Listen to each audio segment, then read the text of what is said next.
Hey guys, my name is Ryan, and welcome to Overwatch Central. I kinda want to talk about the D.Va nerfs that went through recently, you know, the ones increasing her cooldown on defense matrix. This isn't necessarily a video saying that those changes specifically are bad, but before you go, well, isn't that the title of the video? It's not so much the nerfs themselves, but how systemically Blizzard tend to be going down this process, and I do believe they make the game worse as a result. I'll go straight into the video to sort of explain my point. We first need to look at the impact that these changes have had on D.Va when they went through to the live servers. We've had these changes for a couple of weeks now, so we've had a good amount of time to see the initial impact that it's had. And as you can see, it really hasn't done an awful lot. These changes looked really big on paper, but it still seems that D.Va is being played just as much as she was before, if not a little bit less. Granted, if you go into specific regions and roles, for example Grandmaster, you can see that the drop is a little bit more significant, with her pick rate dropping 33% when they went through. But on average, they've dropped less than 0.5%. So the changes haven't made a big impact, and the pros are preparing for the Overwatch League by still playing with this weaker D.Va. I remember a pro saying, I don't know if it was Poco or somebody else, but it went along the lines of, what have they done to my baby? And that's kind of the problem, and what we'll be discussing today.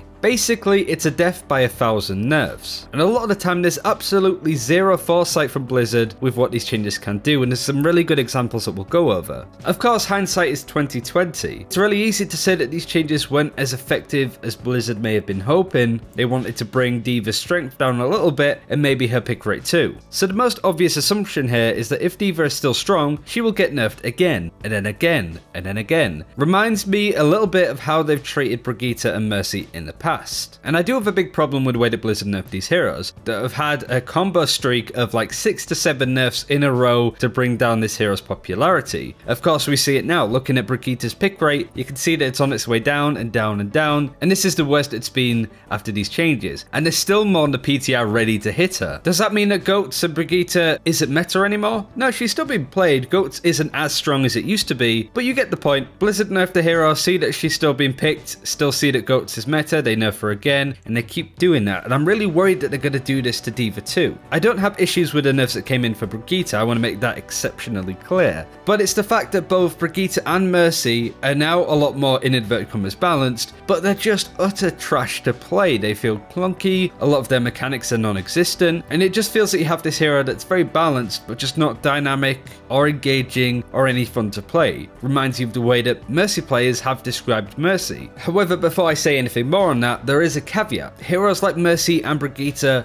were the most fun when they were OP and strong. The best time to play Mercy, the most fun time to play Mercy, was right in the peak of the Moth meta, same for Brigitte when she came out. I remember looking back to the launch and thinking this hero's great, not really understanding that the hero was also incredibly strong, and I was probably enjoying her because she was really strong. Not only were they impactful heroes, but also winning a lot of these games, but also mechanically, that's when the heroes were the strongest, most fully fleshed, and the most fluid, meaning that it was engaging and fun to play these heroes. But of course, when these heroes are very meta, have a positive win rate, and you can't really go without them, of course it's going to feel more fun to play Mercy and Brigitte. And it's kind of the same with D.Va, right? These minor balance changes that Blizzard make do work exceptionally well when it comes to buffing a character. The way that Blizzard buffed Ana was superb, it was perfect. It took a while to get Ana going again, but you could definitely see that Blizzard were really interested in making her better. They made micro changes to her, made it so she could shoot through full health targets. It made a positive impact, but not by much. They increased her healing that she does, and then of course, healing a Ana boosted target. It was a very slow process, but eventually, Blizzard got Ana to a point where she was pretty good.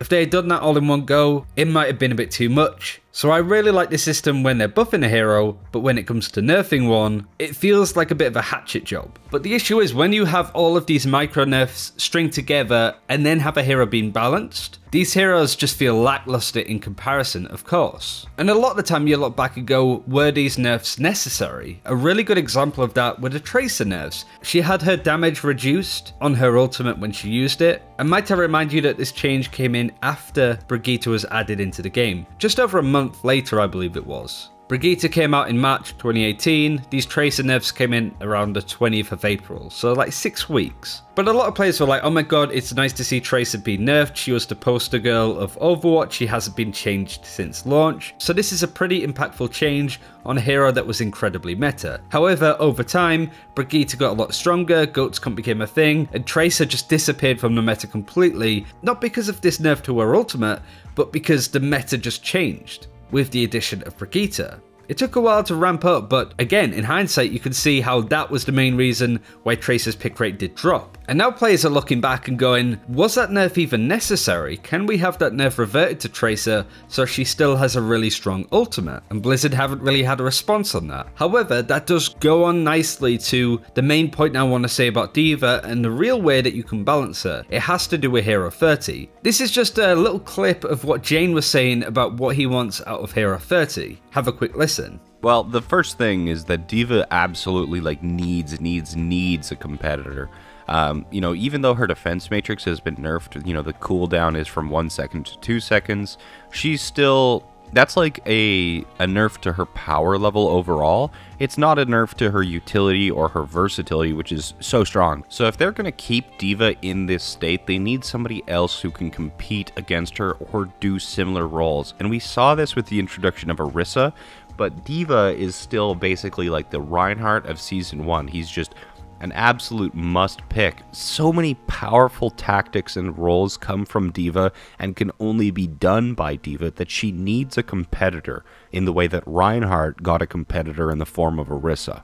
This is a general thing that I want to see. I want to see Hero 30 compete with D.Va in a fashion that you can either pick them or D.Va. And Jane does raise a really good point on how some heroes were a response or a competitor to certain heroes in the game. Ashe is there as a response to Widowmaker, being able to compete in that slot. Orisa was there to compete with the other main tanks, seeing as there was only 2, one of which was used all of the time at that point, which was Reinhardt, and then of course Brigitte was a response to Dive. With any luck, Hero 30 is going to be a response to Goats, albeit it's not really necessary at this point, I don't think. But most importantly, they have to be a response to the way that D.Va works, or the way that Zenyatta works. Some of these heroes that have been staple meta for so long, a new hero either needs to counter them to a point that you can't play D.Va as much, because a player will pick up Hero 30 to try and fight them, or they compete for the same slot. That's the ideal situation that we see coming out of this, but the main thing that I wanted to highlight is the way that Blizzard go about some of these micro-nerfs is worrying and concerning, and certainly when you look at the track record of the nerfs that have gone through to Brigitte, it just gets confusing and convoluted, and every single bit of her kit has been weakened in one sense or the other. So do let me know what you think of these D.Va changes, whether you're happy with them, whether you're content, or whether you feel like more needs to be done. Let me know in the comments below. Thank you very much for watching. I hope you enjoyed this video. And until next time, take care. We'll see you then.